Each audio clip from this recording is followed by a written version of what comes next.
Alors, pour la séance d'informatique de mercredi matin, pour le groupe 2, le groupe 1 ayant déjà eu cette séance la semaine dernière, nous allons voir comment résoudre l'équation de diffusion thermique avec Python.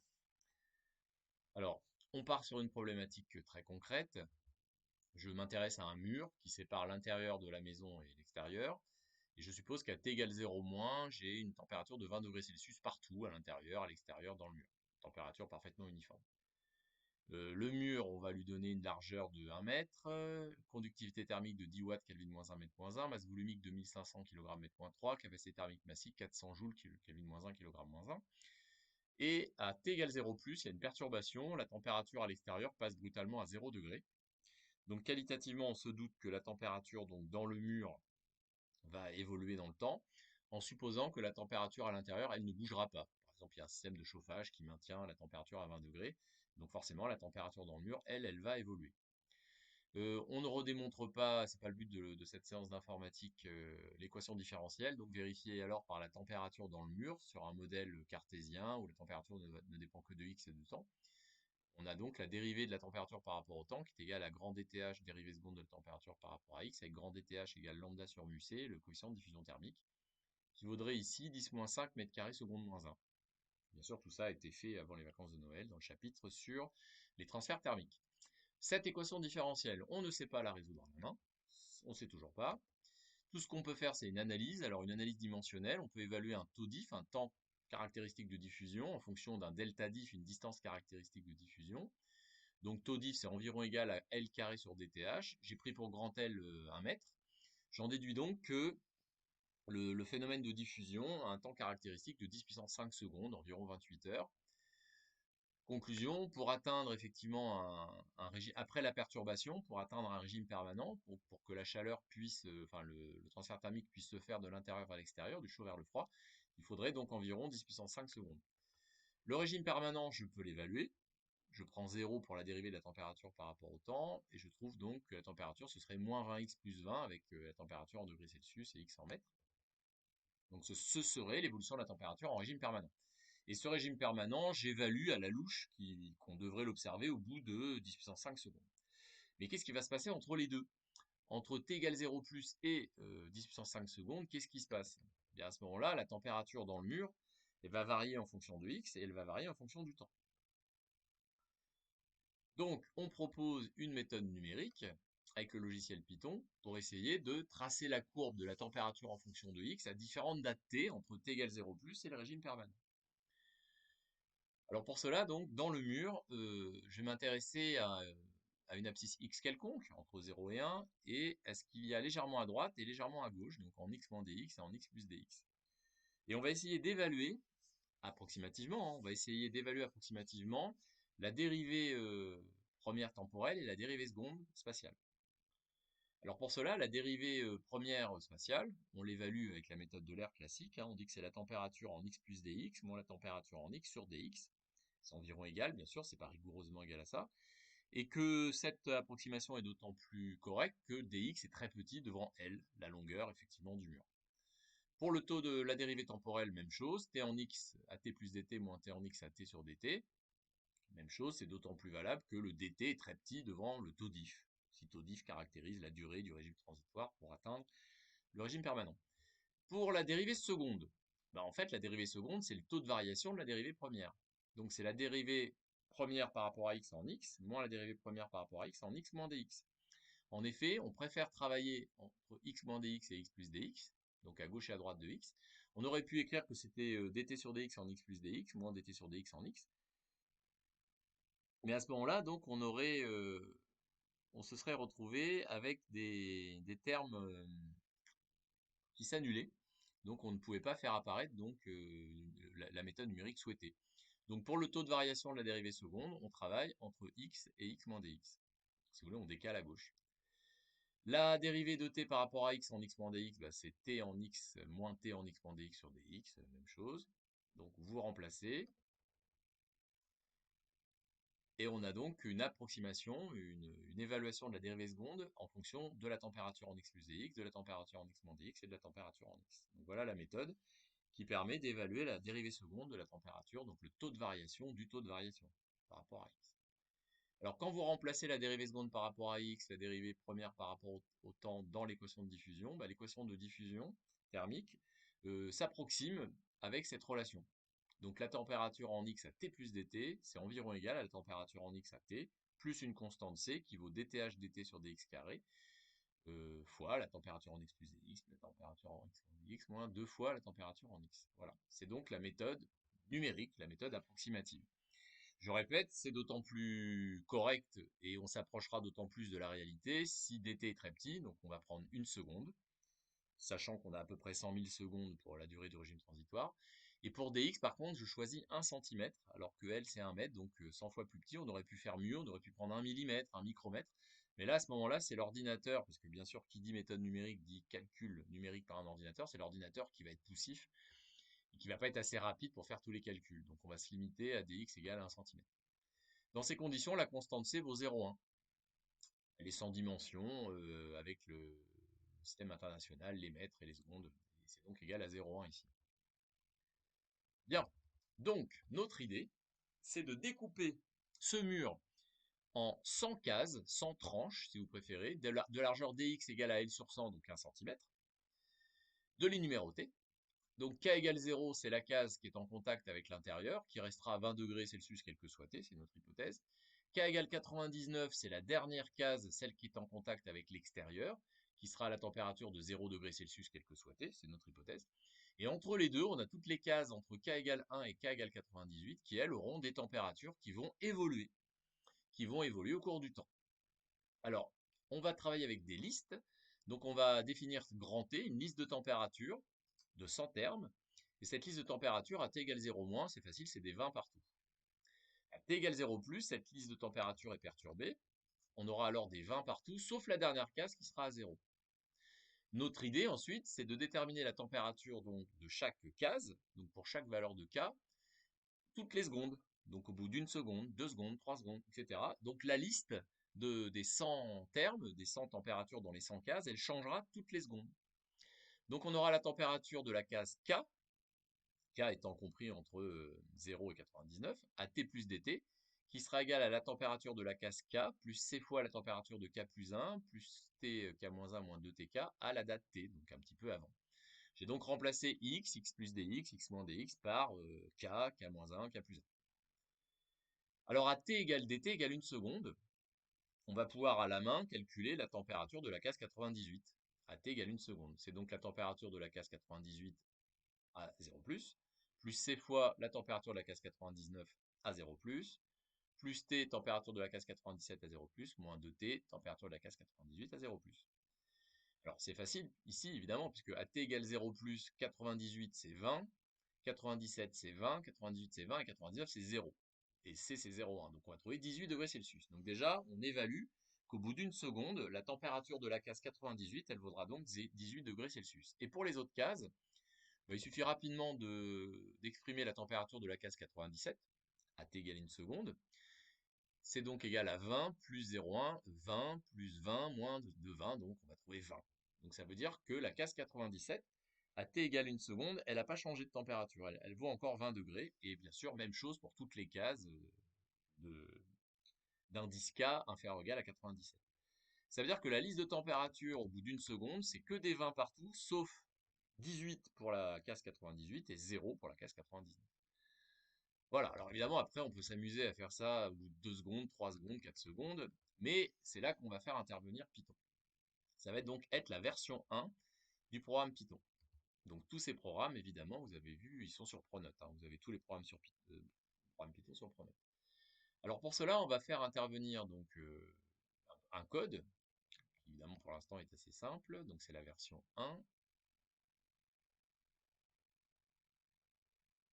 Voilà, donc T1, 20 degrés, T2, 0 degrés, grand K, c'est le DTH 10-5, Tmax 5, puisqu'on va demander effectivement à Python de nous remplir les listes pour T égale 1 seconde, 2 secondes, 3 secondes, 4 secondes.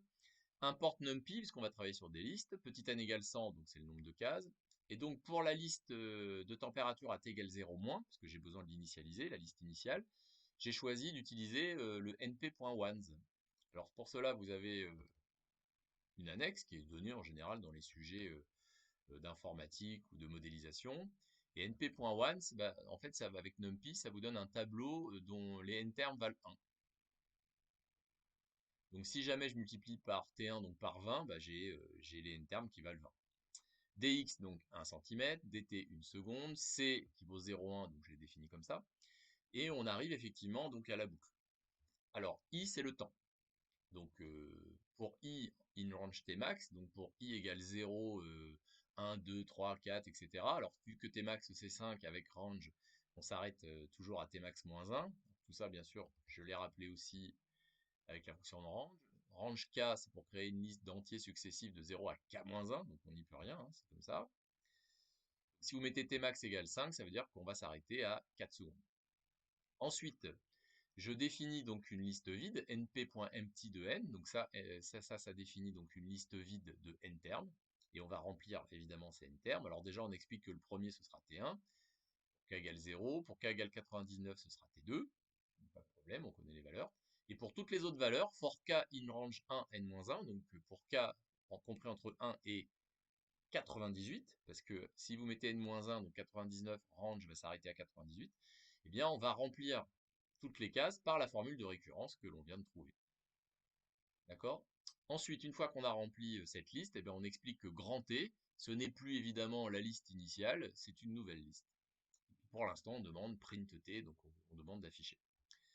Alors en effet, Python va vous afficher donc la liste pour t égale 0, et la liste pour t égale 0 plus, si vous voulez, c'est donc des 20 partout et 0 pour la dernière case. La deuxième liste, au bout d'une seconde, on a bien des 20 partout, 18 et 0, celle-là on l'avait calculée à la main. La troisième liste, au bout de 2 secondes, on l'a pas calculée à la main, mais là on verrait qu'on a toujours bien sûr 0 pour la 99, 16,4 degrés Celsius pour la 98, 19,8 pour la 97, qui elle est modifiée, et les autres ne sont pas modifiées. Au bout de 3 secondes, on aurait ces valeurs-là, 15,1, etc.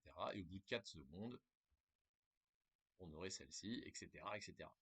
Voilà, vous commencez à saisir un petit peu la technique. Donc la technique, elle est comprise bien sûr dans cette double boucle for, si vous voulez. Donc une boucle for sur le temps, donc petit i c'est le temps discrétisé, toutes les secondes. Et la boucle for sur l'espace avec k, donc là l'espace qui est discrétisé avec les n cases. Bien, alors maintenant, évidemment, on ne va pas demander à Python de vous afficher les 100 000 listes si jamais on prend tmax égale 100 000, ou les 10 000 listes si on prend tmax égale 10 000. On va demander à Python de nous tracer des courbes. Donc on arrive effectivement à la version 2. Alors pour la version 2, on va demander donc au logiciel de vous tracer la température en fonction de x, en créant une liste d'espaces, une liste d'abscisses ayant exactement le même nombre de cases de termes que la liste de température, c'est-à-dire 100, sinon le plot, plt.plot, il ne va pas fonctionner. Pour cela, on va utiliser linspace. Donc x égale np.linspace 0,1n, donc ça c'est rappelé en annexe, ça veut dire que ça vous crée une liste de 100 termes, donc là vous êtes sûr qu'il y a n termes, 100 termes comme la liste de température, et de termes équidistants entre x égale 0, x égale 1, parce qu'on avait pris 1 mètre. Voilà, donc là vous pouvez faire le plot, et donc Python va vous tracer la température en fonction de x. Alors bien sûr, j'ai mis attention, même nombre de termes pour x et t. Alors, on va commencer avec tmax égale 1000, puis 10 000, puis 50 000, puis on va voir que ça va être suffisant hein, pour atteindre le régime permanent.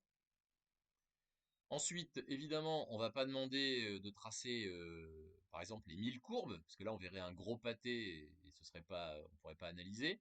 Donc, on va demander à Python de tracer que quelques listes. C'est pour ça que vous allez voir, il y a un if, i, donc le temps, %100, égale 0, ça veut dire qu'il va vous tracer la courbe uniquement quand i est un multiple de 100, ou un multiple de 1000, ou un multiple de 10 000, c'est pour limiter le nombre de courbes. Sinon, évidemment, ça va être illisible. Donc voilà la version D. Alors on a dit qu'on commençait avec tmax égale 1000. Voilà. On lance. On attend un petit peu.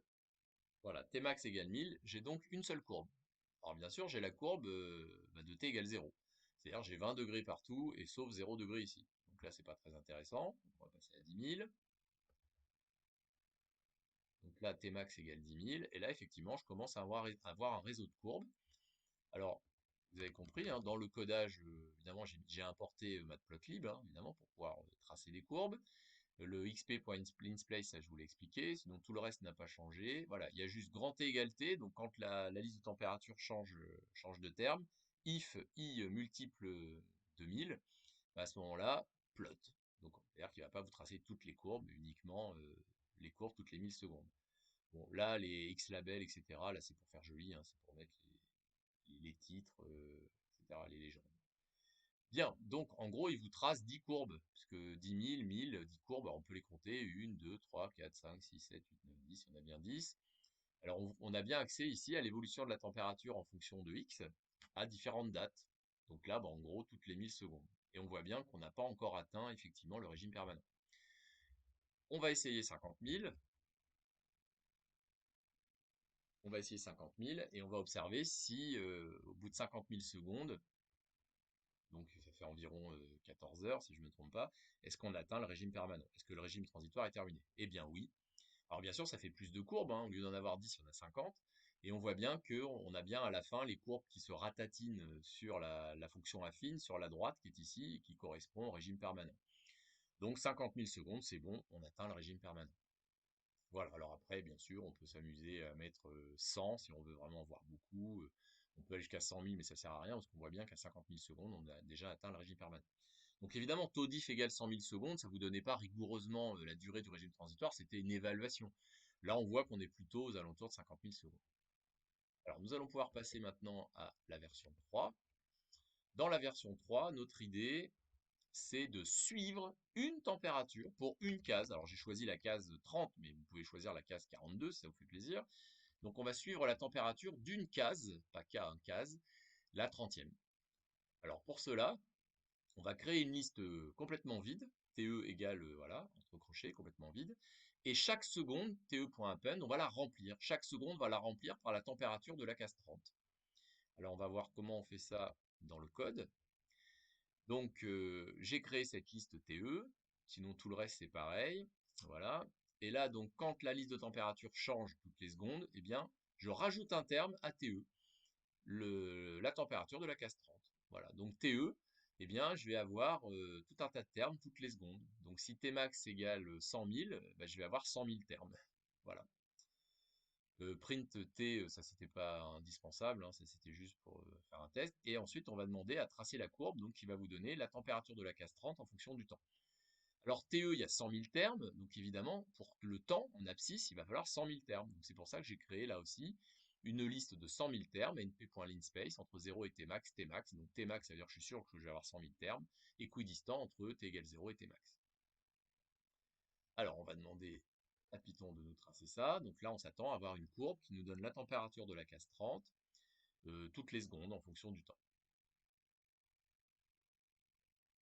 Alors là, le i, c'était juste pour avoir la température de la case 30 à la fin, pour pouvoir comparer avec le modèle théorique. Enfin, c'est un petit peu plus long, voilà. Donc, je pars bien à t égale 0, je pars bien de 20 degrés, puisque tout était à 20 degrés, sauf à t égale 0 plus la température 0 degré de la dernière case. Et ensuite, la température, elle chute, donc ça, c'est assez logique. Et on tend vers une asymptote horizontale.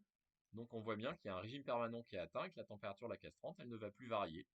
Alors on voit que ça fait à peu près 14 degrés Celsius.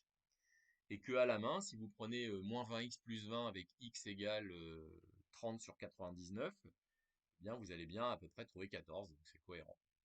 Donc voilà comment on peut suivre la température de la case 30. On va passer à la version 4. Alors dans la version 4, on va la changer physiquement un petit peu de situation. On va rajouter une source. Donc on va supposer que dans le mur, il y a une source thermique, quelque chose qui apporte de l'énergie. Alors par exemple, un chauffage dans le mur, on parle de mur chauffant. On peut mettre par exemple des fils électriques parcourus par du courant avec de l'effet Joule, ou alors on peut mettre des tuyaux à l'intérieur du mur parcourus par de l'eau chaude. Ça permettra de chauffer le mur. On a le même principe pour les planchers chauffants par exemple. J'ai choisi petit p la puissance volumique en watts mètre moins 3, 2084,2. On peut prendre autre chose évidemment. Et on démontre à ce moment-là l'équation de la chaleur. Donc pas tout à fait l'équation de la diffusion thermique puisqu'on a le terme de création P plus sur mu C qui va être modifié ici. Ensuite, le régime permanent. Alors évidemment, on peut caractériser le régime permanent. En régime permanent, on peut faire le calcul, dt sur dt égale 0. On trouve alors donc cette loi-là, que je vous laisse vérifier, hein. C'est donc une parabole. Donc normalement, après un régime transitoire, on va atteindre un régime permanent, où on aura effectivement une évolution de température parabolique, avec effectivement un maximum, Tmax, pour une position Xmax. Alors à la main, on trouve que a priori ça va être 37 degrés Celsius, et Xmax ça va être 0,4 mètres. J'ai arrondi un petit peu. Donc ça, c'est le régime permanent. Maintenant, on va voir que l'équation de la chaleur, on va pouvoir la résoudre exactement de la même façon, avec le même code que tout à l'heure. La seule différence, c'est qu'on rajoutera bien sûr ce terme ici. Alors, mu fois c, si je ne me trompe pas, qu'est-ce que j'avais choisi pour mu fois c? 2500 fois 400, bah justement, ça fait bien 1 million, ou 10 puissance 6, oui, c'est ça. Donc 2000, ça fait donc bien 10 moins 3. Voilà. Donc c'est pour ça que dans le code, on a bien 0, oui, c'est bon. Alors, là, on va essayer de faire un petit quelque chose d'un peu différent. On va supposer donc on avait atteint le régime permanent tout à l'heure, donc entre 20 et 0 degrés. Donc c'est la fonction infinie ici. Et là, on allume le chauffage. Donc on décide d'allumer le chauffage quand le régime permanent de tout à l'heure est atteint. Donc quand la température dans le mur a cette forme infinie. Ça veut dire que là, la liste initiale, ça va pas être des 20 partout, juste avec un 0 à la fin. Non, là, on va changer de liste initiale. Donc on va choisir moins 20, x ou plus 20 si vous voulez. Donc pour discrétiser, j'ai choisi j, donc évidemment l'entier, et j'ai pris moins 20j sur 99. Donc en effet, si j égale 0, je retrouve bien 20 degrés. Si j égale 99, je retrouve bien donc 0 degrés. Parce que je vous rappelle que les cases, l'indice de la case varie entre 0 et 99. Donc voilà la liste de température initiale. Donc ça va être 20 ici, 0 ici, et entre les deux, bah, je veux ça. Donc j'ai créé un petit code. Donc T, c'est une liste vide de n cases que je remplis avec une boucle for in range n, donc de 0 à 99, hein, donc j'aurai bien 100 termes. Tj égale moins 20 sur 99 fois j plus 20. Voilà. Donc on va regarder ça au niveau du code.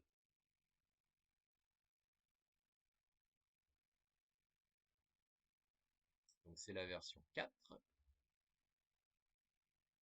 Là, on va lancer tout de suite le programme parce que ça va être un petit peu long. Et pendant ce temps-là, on va regarder ce qui se passe.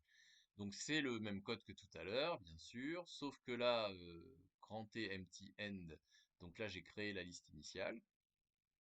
Ensuite, bah, j'ai la boucle for sur le temps, ça n'a pas changé, et j'ai donc rajouté un terme.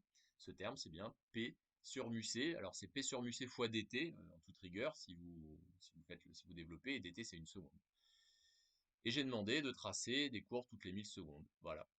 Donc là, j'avais pris 100 000, parce que je savais pas trop si j'allais pouvoir atteindre le régime permanent, et on voit que c'est nettement suffisant, parce qu'on voit bien que les courbes, elles s'écrasent vers la courbe parabolique qu'on avait prévue tout à l'heure par le calcul. Et donc vous avez bien le réseau de courbes toutes les 1000 secondes, donc là vous avez à peu près 100 courbes, hein, puisqu'on va à Tmax égale 100 000. La première, c'est bien le régime permanent initial, et ensuite, la température dans le mur, elle augmente progressivement en fonction de x et en fonction du temps, pardon. Et on n'a pas la même chose pour toutes les valeurs de x. Voilà. Et on voit bien qu'on atteint un maximum à peu près égal à 37 degrés pour à peu près 0,4. C'est ce qu'on avait prévu. Donc, en résumé, cette méthode numérique permet aussi de résoudre l'équation de la chaleur. Alors, honnêtement, hein, à condition que le terme de création soit une constante. Si le terme de création il dépend de x, à ce moment-là, il faut aller chercher une méthode plus compliquée, mais qui n'est pas votre programme, c'est pas celle qu'on vous demande de maîtriser cette année avec Python. Donc voilà. La version 5, on va pas perdre trop de temps, vous allez vite comprendre ce que c'est que la version 5. Dans la version 5, c'est pareil, j'ai eu l'idée donc de suivre la température d'une case, et j'ai pris la case la version 5, ah bah oui, la version 5, je l'ai pas lancée. Voilà, la version 5, je la lance. La case 30, encore une fois, je demande à Python de suivre la température de la case 30, donc de créer une liste complètement vide au départ, TE, et vous voyez te.append T30, donc je vais la remplir chaque seconde. Et j'ai demandé donc de tracer la courbe qui vous donne donc TE en fonction du temps, et le temps, comme tout à l'heure, c'est une liste de 100 000 valeurs, puisque j'ai pris Tmax égale 100 000. Est-ce qu'il nous l'a tracé? Peut-être pas encore, on va attendre encore un petit peu. Et on va donc suivre la température de la case 30 dans cette situation de l'équation de la chaleur, où on a effectivement un terme source. Sinon, bah, rien de particulier. Voilà, faut pas oublier le terme source qui est ici. Et la création de la liste initiale. Alors, ça ne l'affiche pas. Est-ce que je l'ai vraiment lancé? Peut-être pas lancé. Donc je relance. Voilà. On patiente un petit peu. Là, j'ai pris c égale 0,1, donc je ne suis pas amusé à redétailler. Et on va suivre la température de la case 30. Alors, pendant que ça tourne, après, on va expliquer la version 6. Alors, dans la version 6, on va essayer de suivre le point chaud, c'est-à-dire de suivre la température maximale. Donc, la température maximale dans le mur, évidemment, au cours du temps, elle va évoluer jusqu'à atteindre les 37 degrés en fonction du temps. Et donc là, dans la version 6, je vais vous expliquer comment on peut coder facilement ça et suivre la température maximale au cours du temps. C'est la version 6. Voilà, donc la version 5, on suit la température de la case 30, en effet, et comme vous pouvez le voir, on est parti de 14 degrés, c'est ce qu'on avait trouvé tout à l'heure, donc la fin du régime permanent tout à l'heure, et ensuite ça augmente progressivement, jusqu'à s'écraser autour de 35 degrés. Donc c'est pas là, bien sûr, qu'on aura la température maximale, et on voit bien qu'on atteint un régime permanent. Alors la version 6, dans la version 6, là que je vais lancer tout de suite, on décide donc de suivre la température maximale. Donc j'appelle chaud cette température maximale, donc je crée la liste chaud qui est complètement vide. J'ai toujours la liste temps puisque je vais la suivre au cours du temps, cette température maximale, donc toujours la liste initiale comme tout à l'heure. Voilà, la seule différence ici, c'est que je remplis la liste chaud chaque seconde par max de t. Et max de t, bah, c'est bien tout simplement le maximum, le terme qui a la plus grande valeur dans la liste t. Chaque seconde, je remplis et je trace. Et là, bah, c'est assez rapide. Vous avez donc la température maximale en fonction du temps. Donc évidemment, c'est 20 degrés au départ. Et ensuite, ça augmente progressivement jusqu'à s'écraser, jusqu'à atteindre les 37 degrés qu'on avait prévus, et donc le régime permanent. Voilà, rien de particulier. On peut donc suivre la température maximale du mur, qui, comme vous allez le voir tout à l'heure, va jamais être au même endroit, en fait, hein, va bouger un petit peu, va se déplacer en fonction du temps. Et on arrive à la avant-dernière version, la version 7, où on va essayer donc, en effet, de suivre cette position de la température maximale. Donc dans la version 7, on va essayer de suivre la position du point chaud, donc X max. En effet, au cours du temps, la position du point chaud, donc la position de la température maximale n'est jamais au même endroit, ça va bouger. Pour cela, on va utiliser donc np.arcsort. Alors, bien sûr, vous n'avez pas à savoir ce que c'est. Hein, dans l'annexe, on vous explique ce que c'est. np.arcsort, ça s'applique à une liste. Donc tableau, liste, hein, des n termes de t par ordre croissant, mais par les indices. Ah, alors on va un petit peu préciser ce que ça veut dire. Donc vous prenez la liste de température à une date quelconque, par exemple au bout de 1500 secondes, donc 20 jusqu'à 0 avec des températures. Alors, en mémoire, Python va mettre en mémoire T'. T', c'est la même liste, mais avec les températures croissantes, donc de 0 à T max. Et arcsort, lui, il va vous afficher pour chaque température sa position, son indice. Alors par exemple, 0, bah, c'est bien K égale 99. Par exemple, la température maximale, c'est pour K égale 40, etc. Donc avec le numéro de la case. Donc en fait, arcsort, il a classé votre liste de température par ordre croissant, mais il n'affiche pas la température, mais l'indice de la température. Ce qui veut dire qu'en effet, la dernière case de cette liste, eh bien, c'est la position, c'est l'indice K, c'est la position du point chaud. Voilà pourquoi on va créer une liste vide Xmax, et chaque seconde, on va la remplir par np.arcsort de 99, c'est-à-dire par l'indice qui est affiché dans la dernière case. Et c'est forcément l'indice de Xmax, l'indice du point chaud. Voilà. Puis ensuite, bah, on trace temps Xmax avec la liste temps comme d'habitude. Et on va donc pouvoir suivre la position du point chaud. Voilà. Alors en effet, vous avez la position du point chaud, donc c'est des indices. Alors après, si vous voulez transformer ça en mètres, il aurait fallu diviser par 99, enfin, c'est pas très grave. Et vous avez le temps en abscisse. Alors en effet, le point chaud, bah, il est au départ, il est en x égale 0, il vaut 20 degrés, puis ensuite, bah, il bouge, il se déplace, il se déplace. Pendant un certain temps, des fois, il bouge plus, vous voyez, hein, il y a des paliers, et puis à un moment, bah, il y a un dernier palier pour 40. Voilà. Donc évidemment, x max égale 0,4 mètres, c'est bien ce qu'on avait prévu en théorie, puis après, ça bouge plus. À partir de 40 000 à peu près, un seconde, ça bouge plus, et bien sûr, après, on atteint le régime permanent. Donc ça permet de suivre, la position du point chaud. Et pour cela, on a utilisé donc une procédure de NumPy qui peut vous être proposé en annexe et qui est assez simple à manipuler. Voilà, on termine par la version 8 qui, vous allez voir, va rien apporter de révolutionnaire, hein. Dans la version 8, on veut juste essayer de visualiser un petit peu différemment ces histoires de point chaud et de position du point chaud. Donc on va simplement demander de tracer, voilà, Tmax en fonction de Xmax. Donc en fait, on va à chaque seconde, c'est un peu comme un portrait de phase si vous voulez, hein. À chaque seconde, on va afficher la température maximale et sa position. Donc on va suivre la température maximale et sa position à chaque seconde. En effet, au départ, bah, c'est 20 degrés pour K égale 0.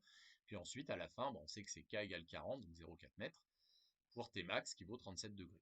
Voilà. Alors on va juste regarder ce que nous affiche Python. Alors en effet, vous avez bien la température maximale, donc ce que j'appelle le point chaud en fonction de la position, et on voit bien que ça évolue chaque seconde. Et ça monte, ça monte, ça monte, il y a des paliers, c'est un peu une courbe escalier, et à la fin, on est à 37 degrés et 40.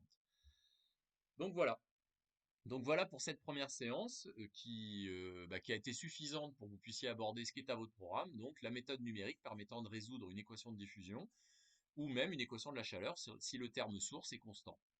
Et on en a profité pour faire des petites choses un petit peu supplémentaires, donc on ne s'est pas limité à tracer les courbes pas toutes les secondes, mais bon, les courbes de temps en temps en fonction de X de la température. On a pu suivre la température d'une case, suivre la température maximale dans le cas du terme source, suivre la position de la température maximale qui peut évoluer, hein, et on a vu les différentes courbes permettant d'illustrer ces phénomènes. Donc voilà. La séance numéro 2, qui sera normalement présentielle, je pense, hein, ce sera une séance où je vais vous proposer un sujet blanc. Un sujet blanc sur lequel vous allez traiter un petit peu la même chose, en essayant d'être autonome, donc évidemment sans regarder votre cours ou la correction, en essayant d'être autonome, en tout cas durant la première heure au moins, sur un problème physique dans un autre contexte que la diffusion thermique. Parce que évidemment, cette méthode numérique peut permettre de résoudre des problèmes de physique dans d'autres domaines que la diffusion thermique. Voilà, donc ce sera tout pour cet enregistrement.